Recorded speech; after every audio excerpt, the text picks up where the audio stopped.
ఇది అయిపోయిందా? ఇక కొండా సురేఖ దగ్గరికి పోదాం. ఈ రెండే హాట్ టాపిక్ ఈరోజు. మంత్రి కొండా సురేఖపై క్రిమినల్ కేసు. కేటీఆర్ పరువు నష్టం కేసులో ప్రజాప్రతినిధుల కోర్టు ఆదేశం.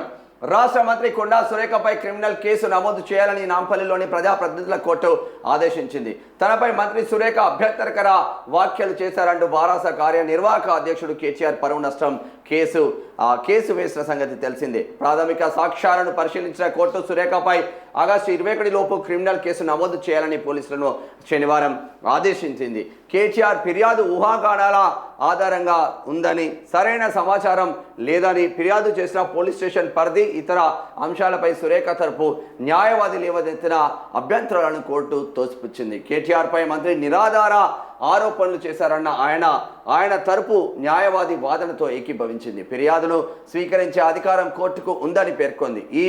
ఈ పెన్ డ్రైవ్కు సెక్షన్ 65B సర్టిఫికెట్ అవసరమన్న వాదన ఈ దశలో అప్రమత్తమని, విచారణ సమయంలో చట్టపరంగా పరిశీలిస్తామని న్యాయస్థానం తెలిపింది. పెన్ డ్రైవ్లోని విషయాలను పరిశీలించే దశ ఇంకా రాలేదని, విచారణ సమయంలో అప్పుడు చూస్తామని చెప్తా ఉన్నది.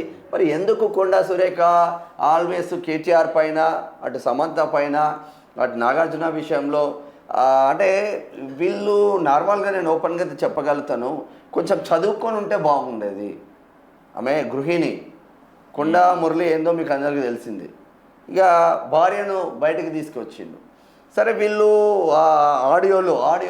ఆడియోలు బయటికి రావడం, కుక్క తిట్టుకోవడం వాళ్ళ చుట్టాలు ఎవరితోనో, మరిగా అమ్మనాభూతులే లా నుంచి లకారం దాకా తిట్టుకున్నారు.